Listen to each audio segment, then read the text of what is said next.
Students, आज हम start करते हैं फंक्शन टॉपिक में total number of one one function and total number of onto function. चलिए देखते हैं। डेफिनेशन लिखी है मैंने। Let A and B are two non empty sets and a function is defined from A to B and suppose in A में m elements हैं and set B में n elements हैं। तो total number of one one function from set A to set B हो जाएगा NPM। अगर m less than n, यानी कि सेट ए में जो नंबर ऑफ एलिमेंट्स हैं वो सेट बी में नंबर ऑफ एलिमेंट्स से लेस हो। और अगर दोनों सेट्स में नंबर ऑफ एलिमेंट्स इक्वल हो तो total number of one one function होते हैं फैक्टोरियल m।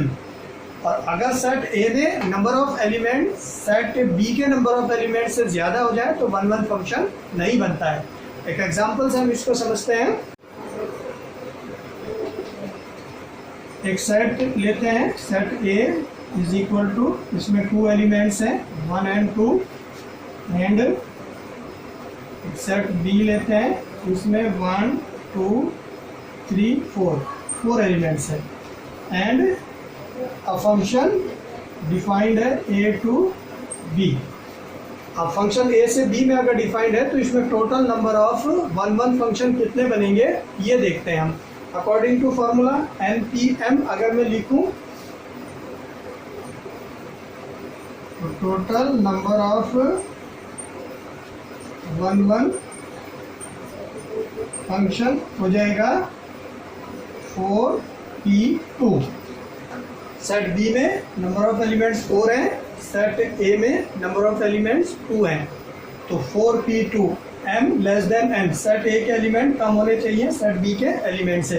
तो number of one one function का फॉर्मूला NPM होता है। तो उसके अकॉर्डिंग 4p2, तो 4p2 का अगर मैं परम्यूटेशन ओपन करूं तो फैक्टोरियल 4 फैक्टोरियल 2, तो ये मेरे पास आ जाएंगे 12 total number of one one function बनेंगे। अब ये कैसे आता है इसको समझते हैं। सेट ए में हमारे पास 2 एलिमेंट्स थे 1 2 एंड सेट बी में हमारे पास 4 एलिमेंट्स थे 1 2 3 4।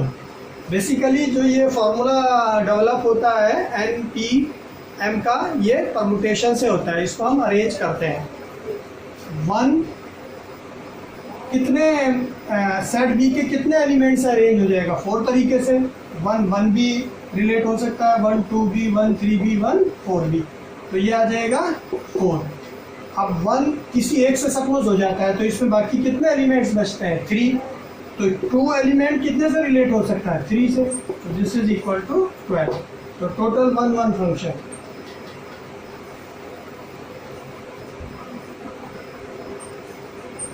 Total one one function is equal to 12। एक और एग्जांपल देखते हैं। फॉर एग्जांपल सेट ए में सपोज हमने 1 2 3 एलिमेंट्स लिए हैं एंड सेट बी में 4 5 6, दोनों में इक्वल एलिमेंट्स हैं। तो total number of one one function, और फंक्शन डिफाइंड है a to b। Total number of one one function हो जाएगा फैक्टोरियल 3 यानी 6 वन वन फंक्शन बनेंगे। मैपिंग से देख लेते हैं। 1 2 3 1 2 3 A एंड B। 1 इससे भी रिलेट हो सकता है, इससे भी रिलेट हो सकता है, इससे भी रिलेट हो सकता है। कितने तरीके से 3 तरीके से। अब 1 किसी एक से अगर रिलेट होता है तो 2 या किसी 2 तरीके से रिलेट हो सकता है, और 3 किसी एक तरीके से रिलेट हो सकता है तो 6। तो one one function, total number of one one function 6 बनेंगे। नेक्स्ट है total number of onto function. A function defined a to b and NA is equal to Q and NB is equal to P। Function A से B पर defined है और set A में मैंने Q elements लिए हैं suppose, and set B में P elements लिए हैं। Total number of onto function, standard formula है summation R is equal to 1 to P CR minus 1 की पावर P माइनस R की पावर Q। ये फॉर्मूला एक्चुअली ड्राइव होता है कॉम्बिनेशन के मेथड से, वो हमने उसमें अभी नहीं पढ़ना है, डायरेक्ट फार्मूला हमने लर्न करना है। उसी के बेसिस पर total number of onto function दो सेट्स पर इजीली फाइंड हो जाएंगे। इसमें ये समझना पड़ेगा जैसे 1 1 में था उससे अपोजिट है, इसमें जो सेट ए में नंबर ऑफ एलिमेंट्स हैं वो ग्रेटर होने चाहिए सेट बी के नंबर ऑफ एलिमेंट्स, यानी कि Q ग्रेटर देन P। अगर Q लेस देन P है, सेट ए में जो नंबर ऑफ एलिमेंट्स है वो कम हो और set B number of elements ज़्यादा हो तो ऑन टू फंक्शन नहीं बनता है। और अगर दोनों इक्वल हैं तो number of onto functions, number of 1 1 function से भी फार्मूला होता है फैक्टोरियल Q। एक एग्जांपल से समझते हैं।